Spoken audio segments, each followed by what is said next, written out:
Hello, and welcome to this week's program of the Rotary E-Club of Silicon Valley. My name is Farheen, and I thank you all so much for joining us today. Each week, we connect with and hear from speakers who usually have a message focused on our love for innovation, entrepreneurship, and education. Today, we have Dorsey Moore and Mahmood Khan. Dorsey is the Executive Director of San Jose Conservation Corps and Charter Schools, and Mahmood is a board member of SJCC and CS, as well as a charter member of the E-Club. They will be discussing their affordable housing model for students, teachers, and low-income communities. With that said, Dorsey and Mahmood, please take it away. Right, Farheen, thank you so much for inviting us both. It's a great pleasure to be talking about tiny homes on wheels, which is the initiative that Dorsey Moore started a few years ago, I think about 3 years ago. And the driver is really the homelessness in the Bay Area. Believe it or not, it's such a rich place, but you can see all the encampment all around. So Dorsey took the lead and started this initiative at San Jose Conservation Corps, and he's got a lot of things to share with us. So let me hand it over to Dorsey Moore without any further ado. Dorsey. Great. All right. Thank you so much, Mahmood. And also thanks to the Rotary E-Club of Silicon Valley for having us today. And so talking to you about the San Jose Conservation Corps and Charter School. We're a 33-year-old nonprofit organization that is both a paid job training program and also a charter high school. And so we serve young adults that are both disengaged from the world of work and also outside of the educational continuum, typically without a high school diploma. Great, there we go.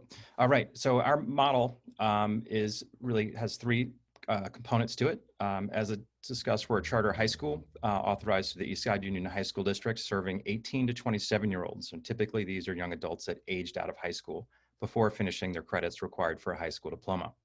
We also do paid job training. And then most recently, we focused in on increasing stabilization for our youth as it has become harder and harder to afford to live in Silicon Valley. We do paid job training in environmental careers. We do natural resource work. You can see doing some dropping diseased trees in the Santa Cruz Mountains, doing green street programs, removing sort of illegally dumped tires from canyons and ravines. And then also you see somebody doing recycling data entry on the upper right. Our challenge is that we have in Santa Clara County, it's about 6,000 young adults that don't have a high school diploma and don't really have marketable skills. And about 2,000 of these students are housing unstable or homeless. And so our solution that we sought to work through, rather than having our young adults get displaced from Silicon Valley and having to move to other parts of California or the country, is really needed to focus in on stabilization support services, and most importantly, providing some sort of affordable housing. Unfortunately, in our area, homelessness is of transition age youth, which are these really 18 to 27-year-olds, is the fastest growing segment of our homeless community in Silicon Valley. And this is really in the most affluent area of our country and one of the most affluent areas of the world. It is really a travesty to have this many young adults really struggling just to find a place to sleep at night. And in the last 2 years, we've seen a 175% increase in homelessness in the youth sector. So we decided to find a way out of this for ourselves. We weren't able to wait long enough for somebody else to solve our problem. So we created, with the leadership of Mahmood Khan and a number of board members, this sort of housing solutions enterprise, a youth housing promise. And so our goal is to build these tiny homes on wheels, or THOWs, and while providing paid job training for our young adults. The San Jose Conservation Corps is a licensed general contractor. We built single-family homes before, working with building departments and housing authorities.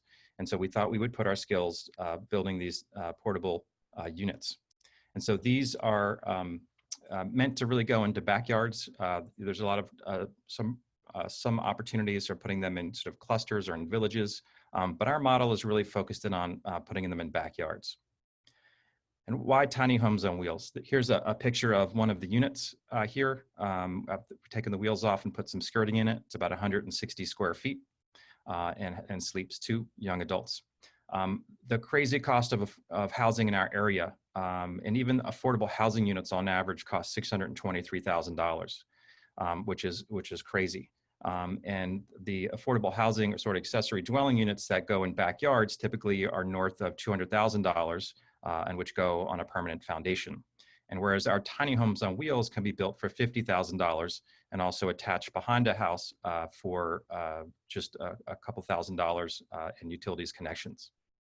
One of the initial barriers that we had to overcome was zoning code adjustments. So we had to make some proposals to change policy around zoning codes. So we worked with both the County of Santa Clara and the City of San Jose to get those approvals to put these types of units in the backyard to connect utilities and to occupy them. And so we have built 6 of these units to date, and we have them on our campuses right now, and our students are living in them. And so we have several hundred days of kind of lived experience with our young adults and also a few of our staff using these units. So I'm going to skip over this one. Basically, for our students to live in these units, we're really trying to provide an affordable rent. Typically, students are paying around anywhere from $800 to $1,200, even up to $1,400 a month in rent, just to rent a room in a house. And so in order to basically pay that amount of rent, students have to have 1 or 2 full-time jobs, plus sometimes a gig economy job on top of that, just to pay the bills. So our model has our students paying $500 a month. And then we have 2 students in there, so $1,000 a month that we'll get in rental income, and we'll take $500 of that and pay it to the homeowner or the host. Here's a short overview of the model and a video, and this is about 2 minutes long, and I'm going to start it here. 1/3 of San Jose Conservation Corps students lack secure housing. To meet this challenge, we have developed an innovative, cost-efficient program to house students, provide job training, and help low-income families. The program is called Housing Solutions, Youth Housing Promise, and here's how it works. Under the guidance of master instructors, students learn to build portable dwelling units, or PDUs.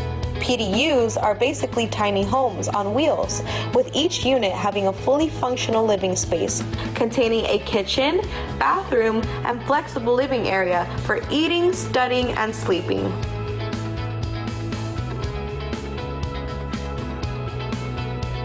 Students receive paid job training to learn valuable construction trade skills. Students that are housing unstable can qualify to live in one of the units at significantly reduced rents.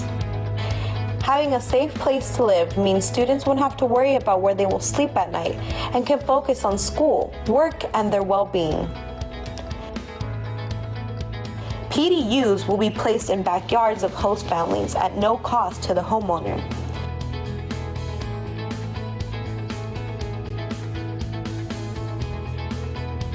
Rents will be restricted to about $1,000 per month so that each student only pays $500.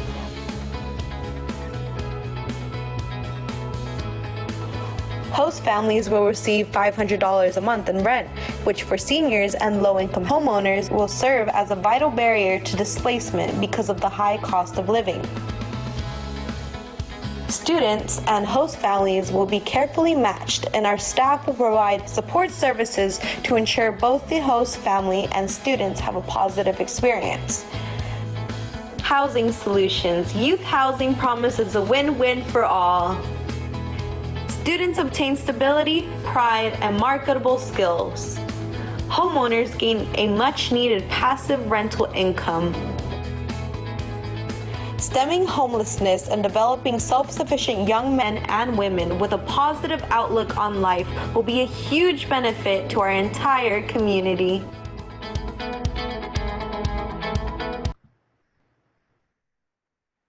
All right, so we have, that is essentially the program. Our phase 2 goal is to essentially build 30 of these units to accommodate our students and staff that are housing unstable. On a typical year, we'll be able to host 60 students per year in our program while they're finishing out their high school diploma and earning scholarship education awards for post-secondary education. So part of our phase 2 funding needs is we're hoping to raise $2.5 million to build these sort of additional tiny homes on wheels. and provide job training and cover operating costs for these units going forward. And so with there, I'll stop and take questions if folks have them. And I'll allow Mahmood, if he wants to say anything else, he can chime in here. This was perfect. I mean,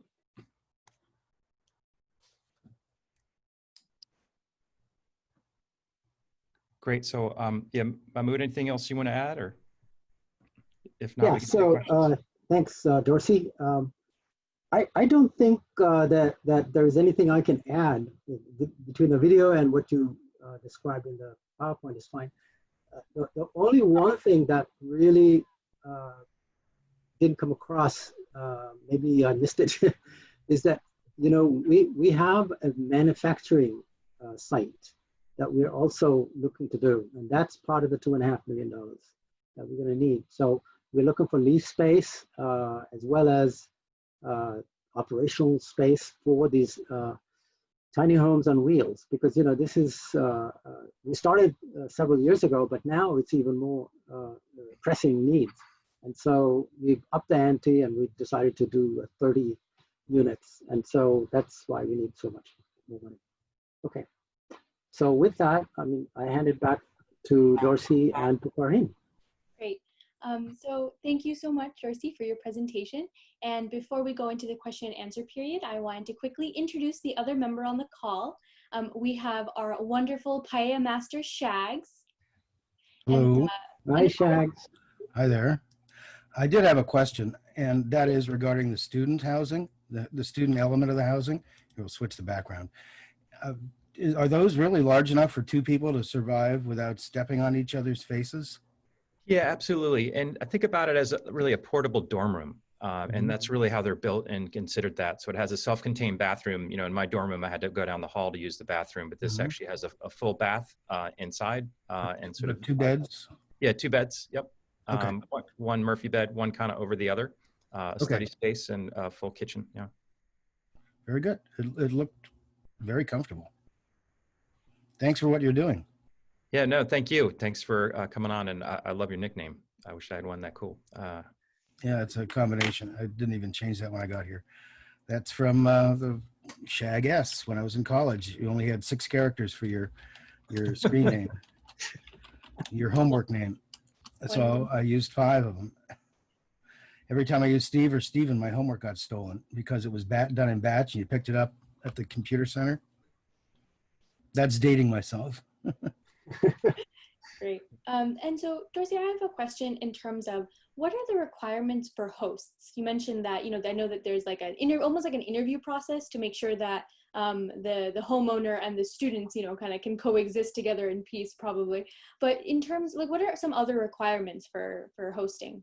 Yeah, Farheen, that's an excellent question. And so for hosts, we're looking initially for hosts that actually have a single family home that have a backyard that actually we can drive the units back into. You know, when you look up the definition of urban sprawl in the dictionary, you usually see 2 names. You see Los Angeles and Silicon Valley. But one of the upsides of sprawl is actually we have a number of these deep rectangular lots. The Housing Trust of Silicon Valley did some research and found that there was about 75,000 lots that could host an accessory dwelling unit. And most of those we think can host one of our tiny homes on wheels. But for a host, we're really trying to find folks that are maybe at risk of being displaced or just due to the increased cost of living in this area. So we were trying to find fixed income seniors, low income families, maybe they squeezed into a mortgage or having trouble paying property tax increases with sort of the crazy you know, economic market over here, and being able to kind of layer benefits of this social program. And so we can provide them with, you know, $500 a month or $6,000 a year. You know, that can, you know, provide medication for a senior, you know, also allow them to be able to stay in the community and not get displaced. And so it really has to do with the lot size and kind of where it is. We're hoping to get these within really 2 miles of our campus, just to minimize vehicle miles traveled for our students. Great, thanks. And that was my next question. Go ahead. Was about the increased traffic and if there was adequate parking on the lots, and so you answered that. Thanks. Stephen, just along with that, there was recent accessory dwelling unit state statute changes, and that you don't have to have a separate parking space required for having an accessory dwelling unit, which was something on a foundation or one of our units. And so that really freed up, I think, a lot of opportunity for folks to have accessory dwelling units. And while a lot of people are building accessory dwelling units, you know, and maybe they're putting their grandmother in it, or their kids coming out of college that want to stay in the area, but just trying to increase the number of housing units helps really increase supply overall, which helps keep at least some percentage of units affordable. And the other sort of part of this is we interview our students, and our students have to apply to live in these units, and they have to have a certain, you know, kind of GPA to sort of demonstrate responsibility, you know, and they go through a training program of how to live independently. You know, not every young adult was trained, you know, how to live independently. I know I sure wasn't coming out. So like teaching them how to cook, how to do basic food safety, cleanliness is a big thing. But also how to manage their finances. And so we don't require a security deposit when they come in, but we actually do a mandatory savings account, which really creates their own security deposit. And so when they're ready to transition out, they have a security deposit and the first month's rent ready to go when they leave our program. Fantastic. That's really awesome. Yeah.